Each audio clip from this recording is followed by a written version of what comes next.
I'm going to do it. I'm going to make the same mistake for the fourth season in a row. Can Kevin Grech talk me out of this one? Let's go.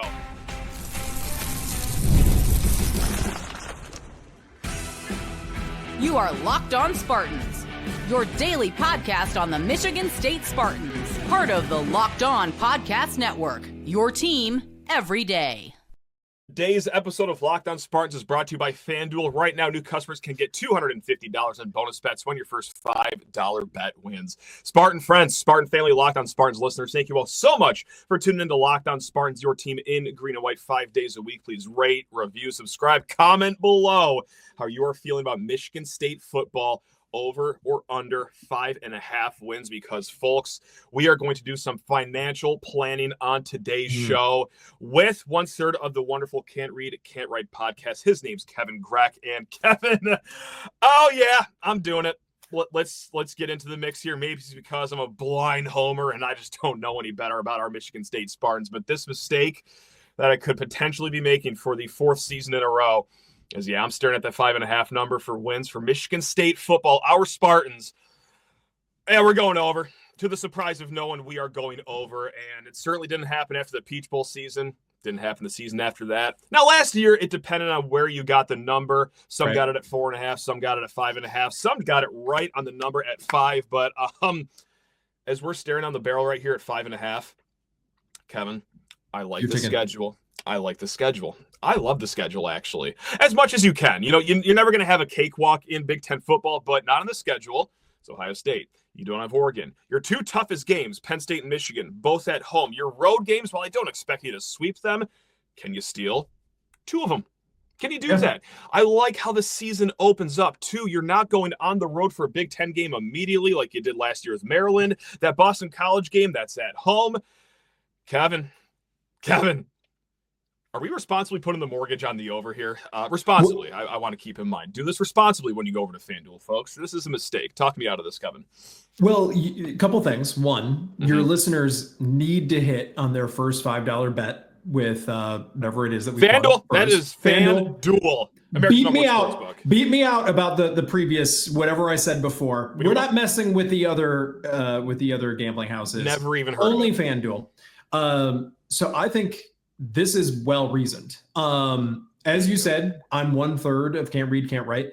One of my colleagues came over at the top of the basketball season and said that we were going to win out the next 7 games. And indeed it did happen. And I'm going to take that energy and I'm going to roll it into this. We're going the over. Everyone's going the over. Do you have the schedule? Look at that. Look at the production value. And you shall receive, Mr. Kevin Grech. Now, if you're driving in the car right now, this is going to be very confusing. But if you're watching on YouTube, we do have the schedule probably displayed right now because that's just how technological we get over here. We are savvy when it comes to production value here. So I'm just going to go down the list really quick. 3 home games in a row: Western Michigan, Boston College, Youngstown State. Then you get 2 road games at USC, Nebraska, with a bye in between those. Then you're back home against UCLA, at Indiana, home against Michigan, at Minnesota, bye week, home against Penn State, at Iowa, and then Ford Field against Maryland to end this thing right now. That's just one reason why I think 5.5 is nice. I think you get 3 off the top right here. No disrespect to Boston College. Obviously, they got the better of us last year. Can you steal one of USC, Nebraska? Maybe, maybe not. Let's just say that you don't. You're still at 3 games. Okay, home against UCLA, that's 4. Can you get one of your Michigan or Penn State games? That would be 5. And then the other 3 road games that we haven't mentioned, Indiana, Minnesota, Iowa, that's 6. And then Maryland at the very end, too. That's just kind of sitting there like a duck. That could be even 7, Kevin. But as far as like on the field, X's and O's, is there anything that brings you optimism like me? Because I think we do see a jump with this offense. I've been saying this whole offseason, I'm not even looking for top 3 in the Big Ten. Can you just be an average offense? Can you score mid 20 points a game? I think that could be enough to get over this 5.5 number. Is there anything that you love about this team, Mr. Grech? I do. I agree with you. I think the question to me would be, are we an improved team from last year? Are we moving up from before? Is the floor higher?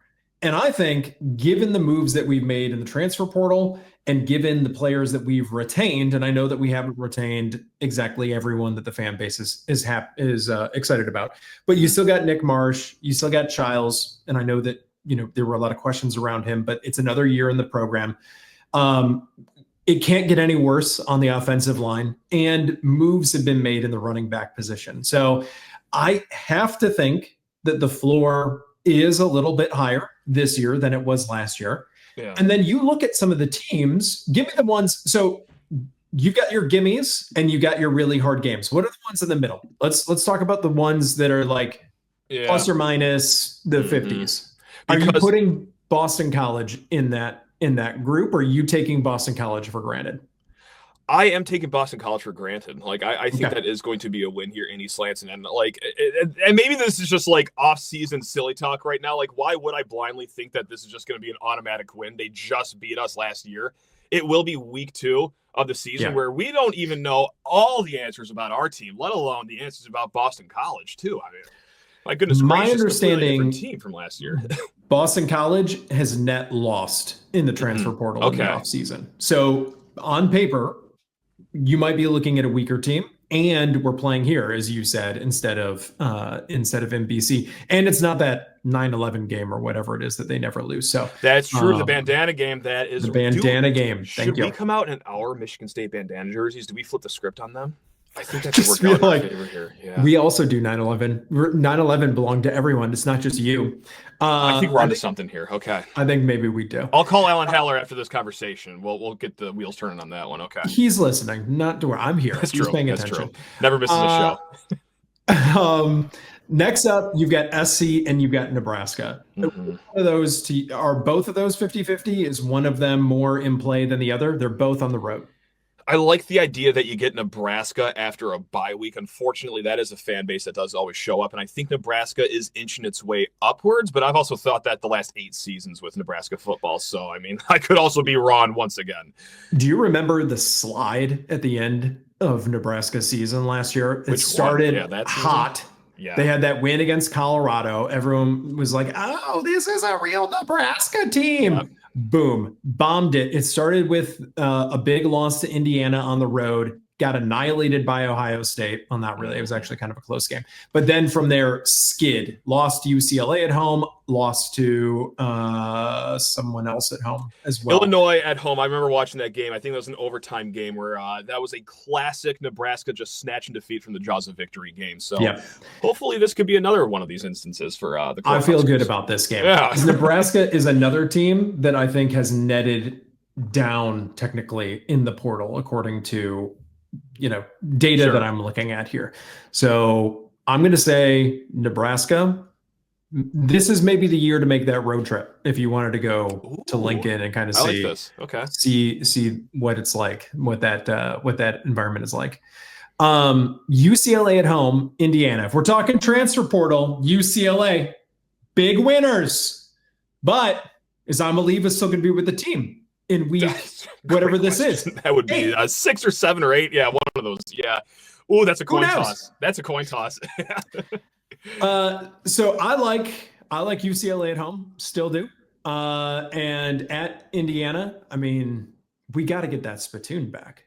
There's no way. Their over-under is 8.5. So FanDuel still thinks that they are going to have a solid enough season, but I don't know. Like, they have lost a ton from last year, but of course, Coach Sig, great coach. So I'm leaning no to that one, but can be talked into a win, especially Kevin in the offseason. I could be talked into anything. It would hurt my soul to say that that's an L. So I'm going to take the old brass spittoon there. So what are we up to? We've got Western, we got BC, we got Youngstown, we got Nebraska, we got UCLA, we've got Indiana. It's week 8 here. We've got 7 wins. Bang. 6 wins. Let's go. Let's go. Las Vegas Bowl. Here we come. Yes. Michigan at home. We're not losing that. There's no way. There's no way. It's never happened before.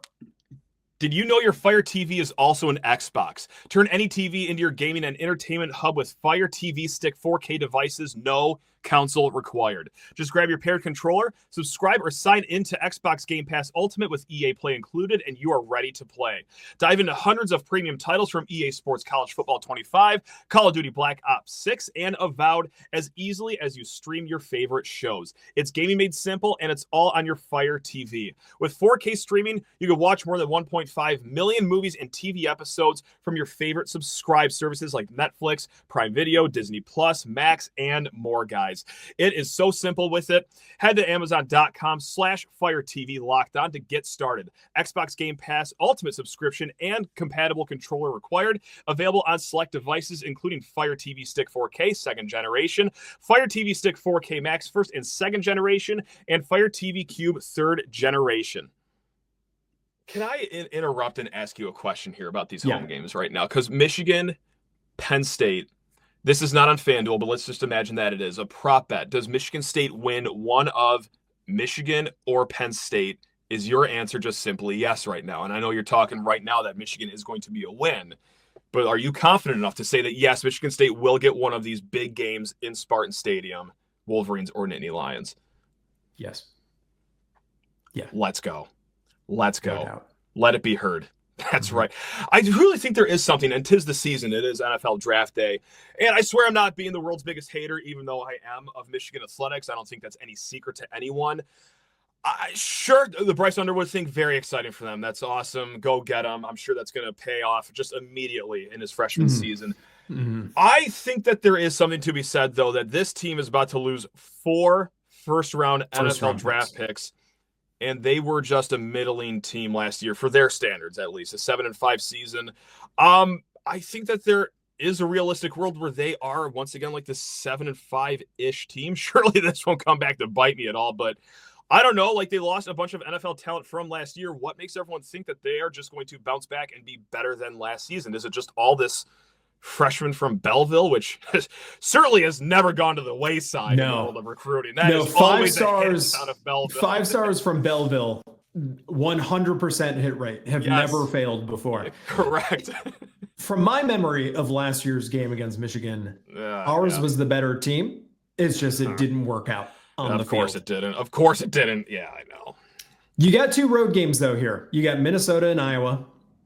Minnesota, the last time we saw them, I think, was in Spartan Stadium, and that game was over in the first 7 minutes. At the kickoff. Yeah. Yeah. So I'm still hurt. I'm still injured by that game. So I'm going to put an L next to that one. And I'm going to put an L next to Iowa, just because they're so wily out there, and it's hard to get a win. But I think we've got 7 on this list. That's 7 wins. Smooth 7. Going into Ford Field, too, with a chance for 8. A chance to upgrade from the Las Vegas Bowl to the Music City Bowl, Kevin. Let's go. Get in the van, everyone. We're driving to Nashville. Woo! Imagine the life. Imagine it. A single tear comes to my eye right now. Now, there's no way that this does blow up in her face, right? Like, obviously, like, this is a mortal come on, guys. But let's just hop into this small itty-bitty world where, once again, this team does not climb over their win total going into the season. Like, what is the one biggest Achilles heel that sticks out to you? Because I've got a tie for first place. One is just very broad. It's the defense. Let's just say this pass rush doesn't improve from last year. Let's say that there is a drop-off from the linebacker room, even though I'm hearing good things out of spring practice right now. Or let's say that, hey, you know what? The secondary still isn't up to snuff. And also tied for first place in the worry department.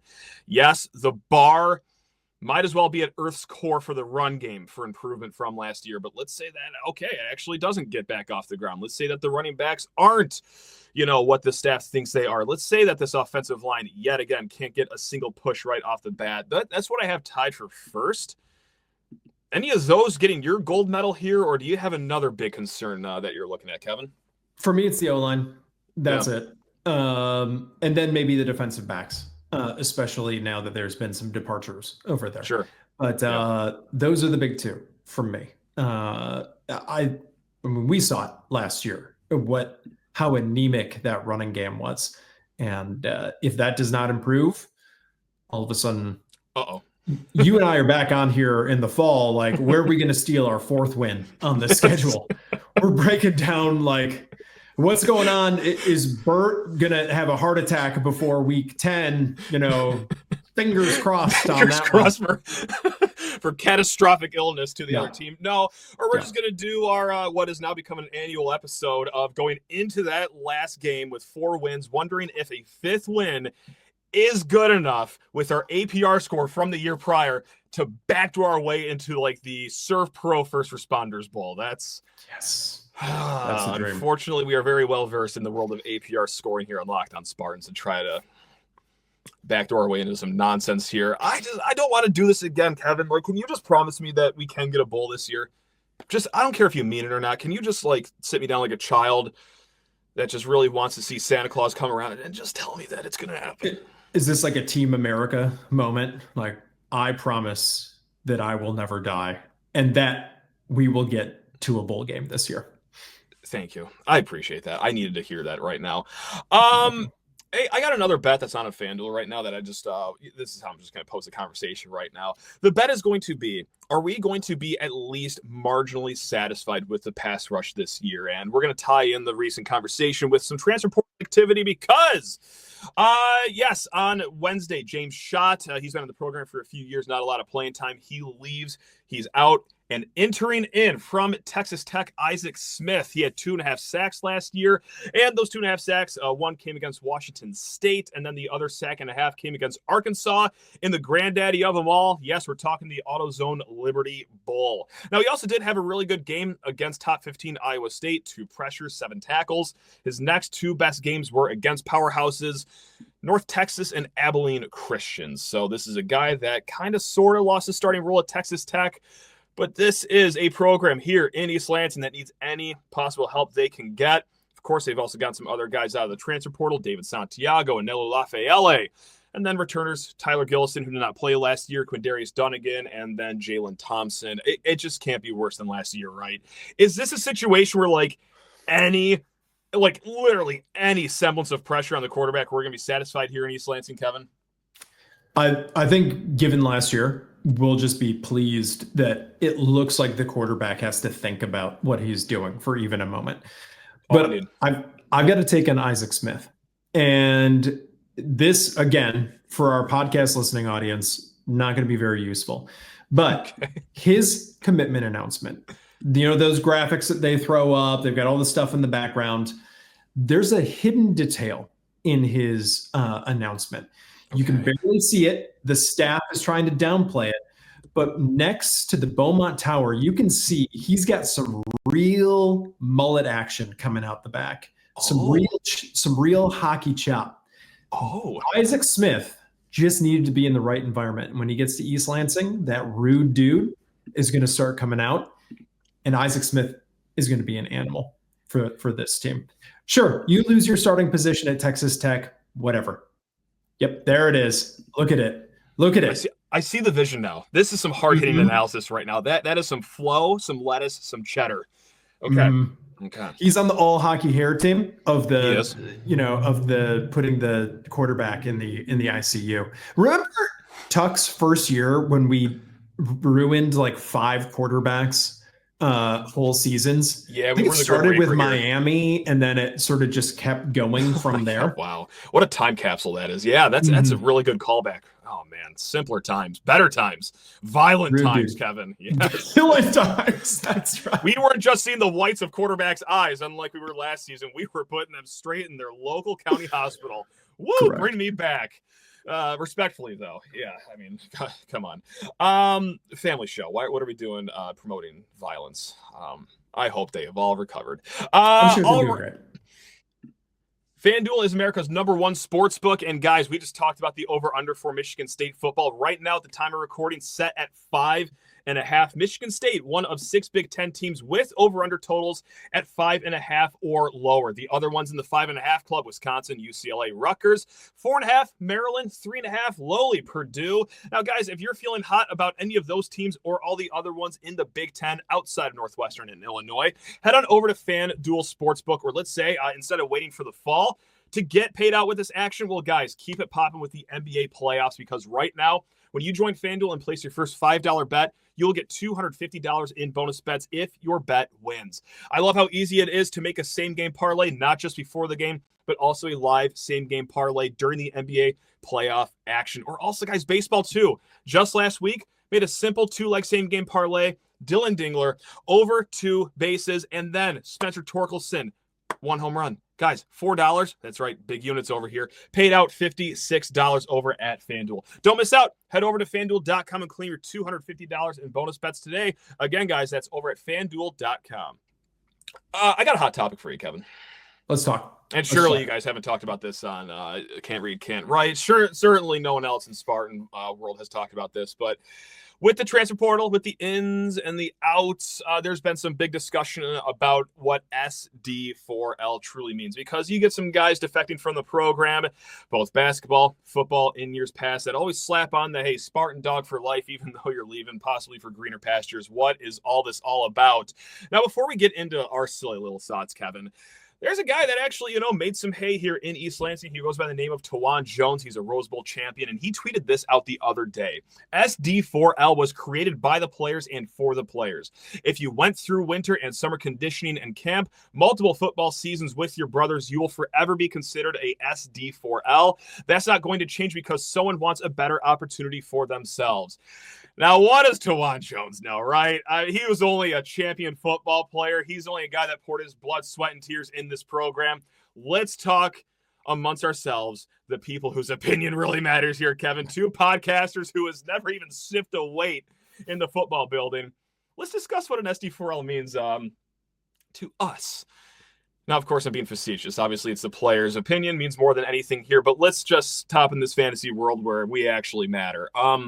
I think it's point blank simple. It's either when you graduate as a Spartan, whether that's you're just 1 year here, like the great Kenneth Walker, hey, SD4L, right, or if this was a departure from a program where maybe you were encouraged to go find yourself a nice second program, maybe at a lower level because you were going to be buried on the depth chart.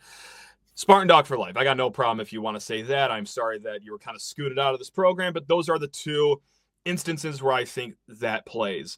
What say you, though, Kevin? Are you going to say, hey, you know what, like a Derek Harmon or Simeon Barrow last year, guys that left for programs, are they SD4L? We did actually have this conversation on this week's episode of Can't Read, Can't Write. And I am trying to articulate that last point that you had of if you transfer out and you go lateral program or down program, I think you have a stronger argument than if you leave MSU and go chase a natty at Oregon, for example. Sure. So I think there's something to that. I'm not entirely on board with Mr. Jones, though, of course, he's got better claim to this than I do. He could, yeah. I think that you need to have either graduated and then left for like do we even care about graduate years anymore? Do we even talk about that anymore? No. Respectfully, no. My mistake. I think there's that element to it. It depends on where you end up and the circumstances of your departure. It's nuanced. We're a very nuanced group here, Matt. People look at us that have never played the game and are like, they know nothing. They're just windbags. They're yelling. No, we've got nuance. Mm-hmm. That's what people never understand, Sheehan. Yeah. Oh, we've been through the trials and the tribulations of many era here at Michigan State, the ups, the downs. So our opinion matters. Dang it. Come on. I would put the effort that you put into winter conditioning up against the effort that it takes to do this show this time of year with this to talk about. Yes, I would say that they're the same. Yes. I would put that to you, Tawan Jones. Yep. The winter conditioning that's going on in the Tom Izzo football building. Doing a 5-day-a-week podcast about college sports in April going into May. I don't want to toot my own horn over here, but let's see who's sweating more at the end of the day here. I'll let everyone else figure that out. No, but on a real note, like it's just been a fascinating conversation on Twitter because this all kind of, I think, percolated, not even with football, but when Trey Hollowman left. Yeah. In his instance, thank you for the memories. You were an incredible reason why Michigan State won this Big Ten title. You were the face of so much imagery during the season.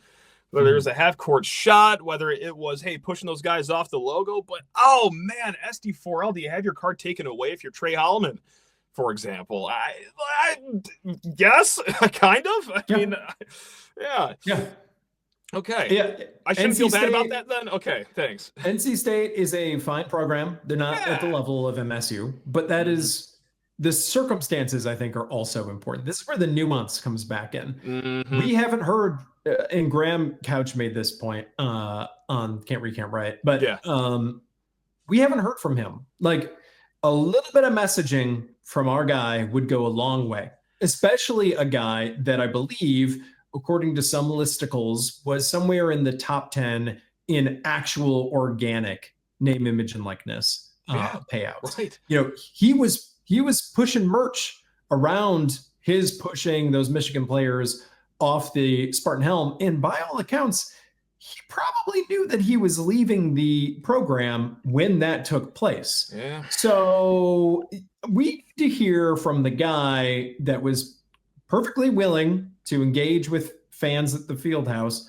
or wherever. The MSU basketball training facility is another name for that. Exactly. Exactly. I think a little bit of messaging from him would go a long way, but until such time, the circumstances of the departure, I think that card gets maybe.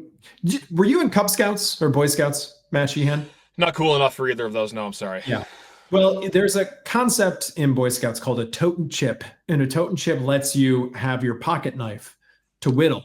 Oh, wow. Whittling is a big deal in Boy Scouts because there's so painfully little to do. But if you step out of line, if you do anything with your pocket knife that's dangerous or not in keeping with the Boy Scout creed, they cut a corner off your totem chip. And once all those corners are gone, you've got to go re-earn it. You got to go through the recertification process. Okay. And I would suggest to you that Trey Hollowman has lost at least 3 corners from his SD4L card. Wow. That's more damning than anything that's been said. Wow. Yeah. Let's go. I did love that episode with Graham Couch. I think that was last week. And even though some time has passed, I think that's kind of an evergreen episode, just the landscape of college sports. So Can't Read, Can't Write if you guys need another episode to listen to after this one right here. But Kevin, let's get you out the door with this one because this was kind of a mistake actually. On Twitter, I did tweet out, you get to pick one MSU related item for MSU Surplus Store to put up for sale. What are you going with? Now, this is because MSU Surplus Store, they teased that they were going to sell some portion of the scoreboard here. By the time you're listening to this, it's already up on their website. But I said, I was more of like the family friendly. I said, hey, the shoes that everyone thought that Luke Fickell may have been wearing on the runway back in the day when we were doing that coaching search. Hardy har har. Now, a lot of people put some Mel Tucker memorabilia up for sale on this Fantasy Surplus Store. The most family-friendly one of them, the slingshot, of course, that he would drive around with recruits. And certainly only recruits in that thing. Mel Tucker's contract extension. The brand book is what someone said. The brand book. Very good. Old friend Will Hunter said the program win hats, going back to the Mark D'Antonio era.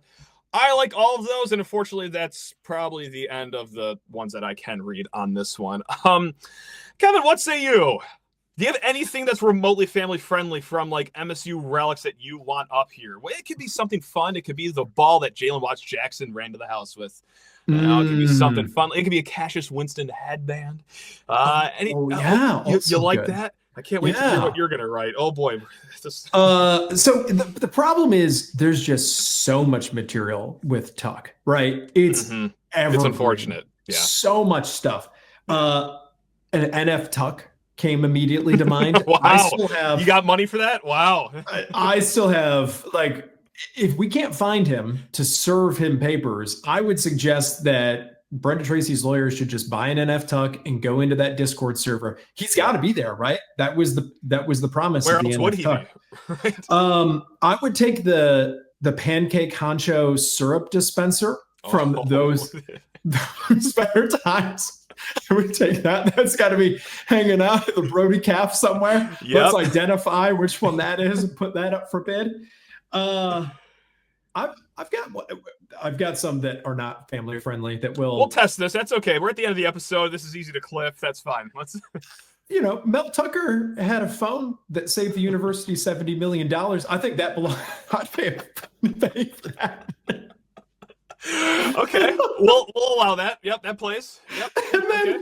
And then finally, and I think you can help me with this one, actually. Okay, let's go.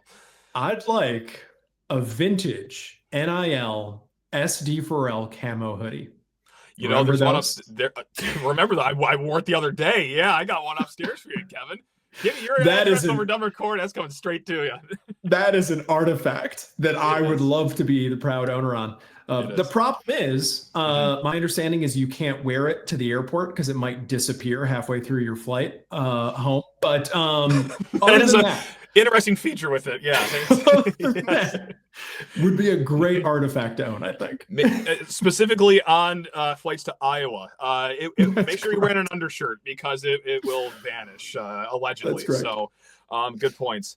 You know what? That was good. That's better than the silly little maybe Luke Fickle shoes that I had. I still think anything beats the slingshot like that. What a storied item to have. That would be a great one. But this would be hard for MSU Surplus Store to get their hands on, and I will finish this on a happy memory. But this is a vehicle. This is a golf cart that Urban Meyer was eating the sad pizza on. Like that would be a priceless gem. Priceless.